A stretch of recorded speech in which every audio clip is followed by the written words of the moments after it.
एक ज़माने की बात है। मेरी बुआ बीबी जी मेरे नए नए सूटों को हाथ में लेकर गौर से देखती। उनकी आंखों में एक अलग सी चमक होती और होंठ-होंठ पर हल्की मुस्कान। वे पूछती, ये सूट कहाँ से लिया, कितने का है? और मैं भी अपनी सुरमे वाली आंखों में चमक भरकर बड़े नखरे से बताती कि फला दुकान से इतने का लिया है। हर बार की तरह बुआ का एक ही डायलॉग होता, हाय, अगर मेरे भी ऐसा आता होता तो मैं भी किसी शादी में मांग कर पहन लेती। यह कहते कहते बुआ अपने पुराने ज़माने की यादों में खो जाती। वे बताती, तुम्हारे बाऊजी, मेरे पिता, ने तो हमें कभी सजना संवरना भी नहीं दिया। अगर कभी शादी ब्याह में सुरमा लगा लेते तो कड़वे होने लगते और रोआ रोआ कर सारा मुंह धुलवा देते। अगर कभी सूट का गाढ़ा रंग सिलवा लेते तो वह सूट उठाकर परछत्ती पर फेंक देते थे। बुआ की आंखों में दर्द उतर आता। एक बार मैंने शीशों वाला बड़ा सुंदर सूट बनवाया था, पर तुम्हारे बाऊजी ने वो सूट कभी पहनने नहीं दिया। पड़ा पड़ा वो सूट संदूक में ही खराब हो गया और उस पर फफूंद लग गई। वे आगे कहती, एक बार पास के गांव में मेरे साथ पढ़ने वाली लड़की की शादी थी।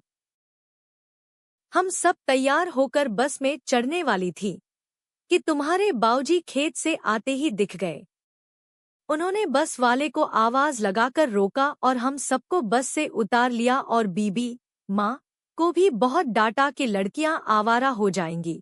इतना कहकर बुआ मेरी आंखों में लगे सुरमे को घूरती।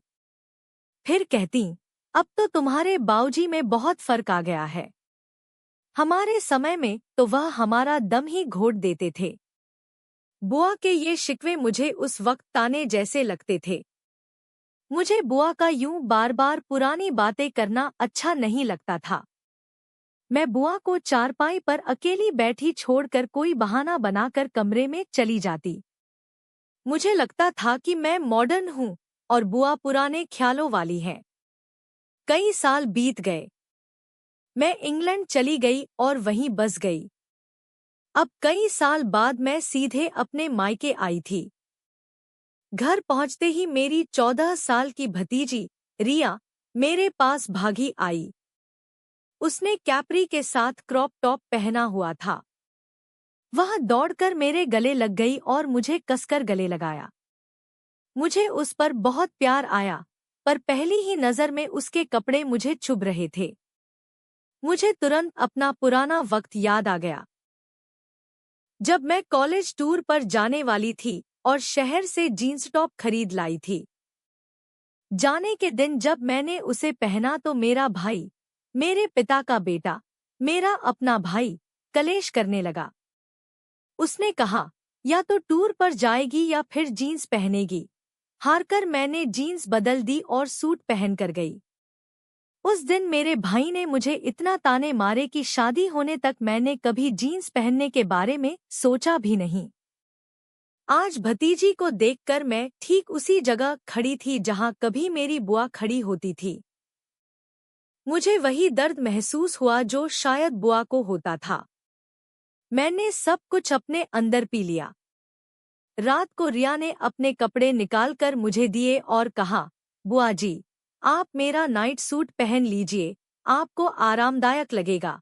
मैंने अपने अंदर की झुंझलाहट दबाते हुए कहा, नहीं बेटा, मुझे सूट में ही ज्यादा आराम लगता है।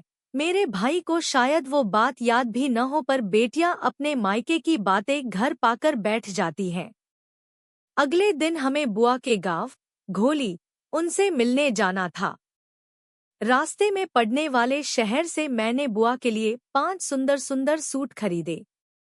आज इतने सालों बाद मुझे बुआ का दर्द समझ में आया था। मुझे एहसास हुआ कि मैं कितनी गलत थी। बुआ ताने नहीं मारती थी, वे तो अपना दर्द साझा करती थी।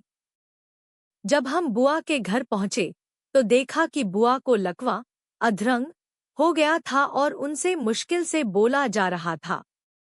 उन्होंने हमें पहचान तो लिया, पर कुछ बोल नहीं पाईं। वह मेरी ओर उसी उत्सुकता से देख रही थी, जैसे पूछना चाहती हूँ कि मैंने जो सूट पहना है वह कहाँ से बनवाया है। मैंने बुआ को लिफाफे से सूट निकालकर दिखाए तो उनकी आंखें भर आईं। उस दिन बुआ के गांव से हम बहुत भारी मन से वापस आए। बुआ की बहू ने हमें बताया कि बेजी, बुआ जी मुश्किल से हफ्ता 10 दिन और निकाल पाएंगी। चौथे दिन खबर आई कि बुआ नहीं रहीं। मुझे ऐसा लगा जैसे मेरा कोई हिस्सा कट गया हो। जब हम बुआ के गांव पहुंचे तो देखा कि मेरे दिए हुए सूटों में से सरसों के रंग वाला सूट जिस पर छोटे छोटे शीशे लगे थे, बुआ को वही पहनाया गया था। बुआ की बहू ने बताया, उस दिन आपके जाने के बाद ही बेजी इशारे करके कहने लगी थी कि उन्हें यही वाला सूट पहनना है। हमने इसे सिलने के लिए दिया था, पर जब यह सिलकर आया तब तक वे पूरी हो चुकी थी। हमने सोचा कि उनकी इच्छा पूरी हो जाएगी तो यही पहना देते हैं।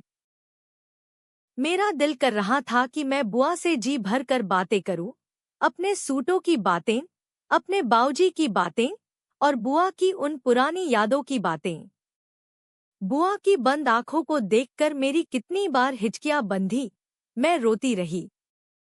मुझे महसूस हुआ कि बुआ ने जो झेला था वह सिर्फ उनके बाऊजी का गुस्सा नहीं था, बल्कि उस दौर की सोच थी जहां औरतों के सपनों और आज़ादी को दबा दिया जाता था। और आज मैं खुद उसी सोच का हिस्सा बनने चली थी। बुआ ने तो शायद वो सूट अपने जीते जी नहीं पहना था, पर मरने के बाद उनकी वो ख्वाहिश पूरी हुई और मुझे यह एहसास दिला गई कि वक्त बदल गया है, पर हम औरतें आज भी कई बार वही पुरानी बेड़ियां अपने मन में पाले रखती हैं। यह कहानी हमें बताती है कि कई बार हम अपने बड़ों की बातों को सिर्फ पुरानी सोच कहकर टाल देते हैं, पर असल में उनके पीछे गहरा दर्द और अनुभव छिपा होता है। जब हम खुद उन्हीं परिस्थितियों से गुजरते हैं, तब कहीं जाकर हमें उनका दर्द समझ आता है। अपनी विरासत सिर्फ चीजें नहीं होती, बल्कि अनकहे दर्द, दबी हुई इच्छाएं और संघर्ष भी होते हैं। तो दोस्तों, यह कहानी हमें सिखाती है कि हमें अपने बड़ों की बातों को सिर्फ उनकी उम्र या पुरानी सोच मानकर नहीं टालना चाहिए।